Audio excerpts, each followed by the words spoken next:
crentes incrédulos. Qualquer dia desses uma pessoa bem simples vai pegar a palavra de Deus, lê-la e crer nela, e aí nós todos vamos ficar muito envergonhados. É que nós adotamos a cômoda postura de que nossa tarefa para com a palavra é explicá-la. Na verdade, nossa primeira atitude deve ser de crer nela, e depois obedecer. Um pensamento que me tem ocorrido com frequência ultimamente é que existe uma grande diferença entre conhecer a palavra de Deus e o Deus da palavra. Não é verdade que toda vez que assistimos a um seminário de estudos bíblicos ouvimos uma repetição das mesmas velhas lições, e saímos dali sem ter aumentado nem um pouco nossa fé? É possível que Deus nunca tenha visto um grupo de crentes tão incrédulos como os desta geração. Como isso é humilhante. Será que estamos como que deslumbrados com a riqueza espiritual? Talvez sejamos como um marinheiro pobretão que cruza o Atlântico e fica alucinado, magnetizado ao pensar que ali embaixo está o navio Lusitânia com muita riqueza em seu bojo, que ele poderia pegar para si. O único problema são os metros e metros cúbicos de água que os separam dele. Do mesmo modo,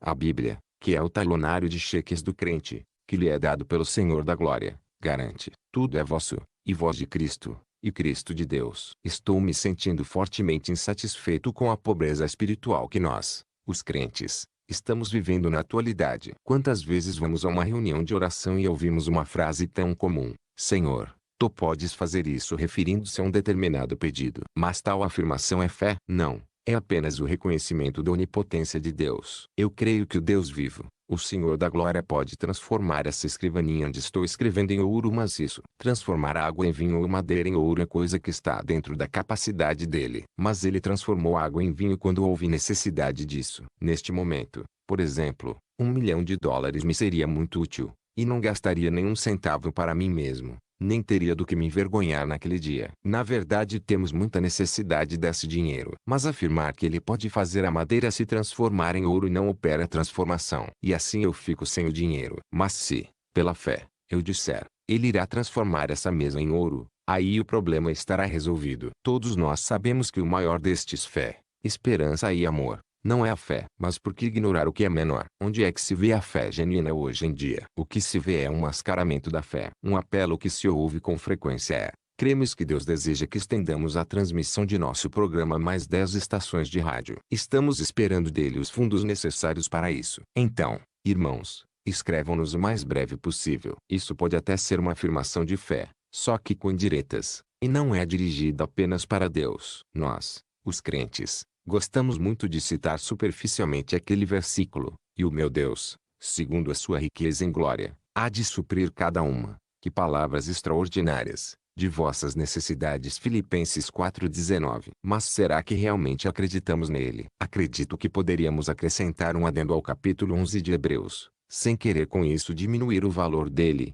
incluindo nomes como o de Hudson Taylor, fundador da Missão do Interior da China, George Muller, Reza Wells, e outros que pela fé realizaram grandes feitos. Nessa hora difícil que vivemos, estou ficando cansado de nossas conversas sobre nosso maravilhoso e poderoso Senhor, quando nós continuamos ainda terrivelmente pobres. Deus abençoe a nossa fé, não a sabedoria, nem a personalidade. E a fé honra a Deus, e Deus honra a fé. Ele vai onde a nossa fé o coloca. Num certo sentido, que creio todos podem entender, a fé situa Deus aqui ou ali. Ela faz a junção da nossa impotência com a onipotência dele. A ciência já rompeu a barreira do som. E a sociedade que nos cerca, uma sociedade permissiva, sequiosa de prazer, clama para nós que também já rompeu a barreira do pecado. Agora, vamos nós também, com a ajuda de Deus, com fé simples, firme, vamos romper a barreira da incredulidade. A dúvida retarda a ação da fé, e até a destrói. Mas a fé também destrói a dúvida. A verdade que a palavra de Deus ensina não é tudo é possível ao que sabe expor bem as Escrituras. Nesta vida terrena,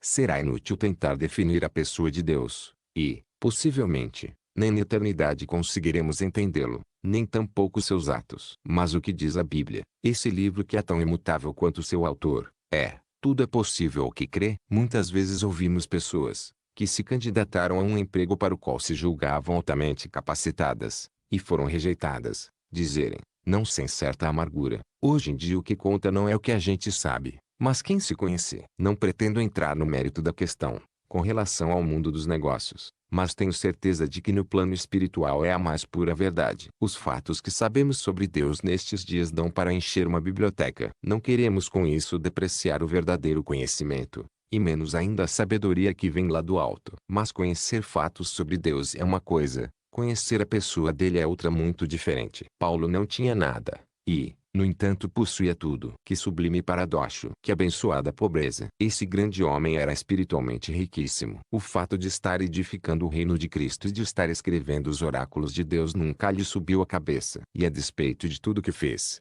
já quase ao fim de sua carreira, ele diz, para conhecê-lo e o poder da sua ressurreição e a comunhão dos seus sofrimentos, conformando-me com ele na sua morte. Filipenses 3:10. O maior empecilho que existe para que os crentes transformem em realidade diante dos olhos do mundo as promessas de Deus é esse nosso desprezível ego. Mas Paulo declara que seu antigo senhor, o ego, foi destronado e, o que é melhor, foi anulado na cruz. Gálatas 2:20. Então Cristo pôde ser entronizado em sua vida. E para que nos purifiquemos e estejamos preparados para que ele assuma o controle é preciso que o egoísmo, a autocompaixão, a justiça própria, a autossatisfação, a importância própria e tudo que tem a ver com o ego sejam entregues à morte. Não importa quem nós somos, nem o que nós sabemos. O que realmente importa é o que somos diante do inescrutável Deus. Se desagradarmos a Deus, não importa o quem vamos agradar. E se agradarmos a Ele, não importa o quem vamos desagradar. Aquilo que podemos chegar a ser pela nossa união com Cristo é uma coisa,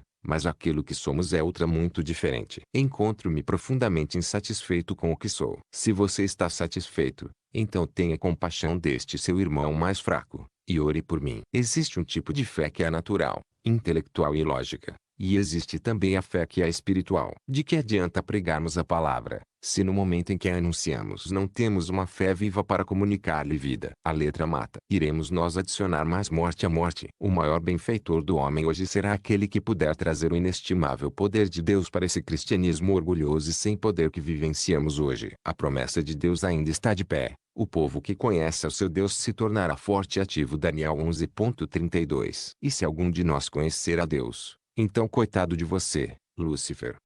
Enquanto a liderança espiritual não voltar a ser ocupada por homens que preferem a obscuridade, continuaremos a presenciar uma constante deterioração da qualidade do cristianismo popular, e possivelmente chegaremos ao ponto em que o Espírito Santo, entristecido, se retirará, como a glória de Deus se apartou do templo.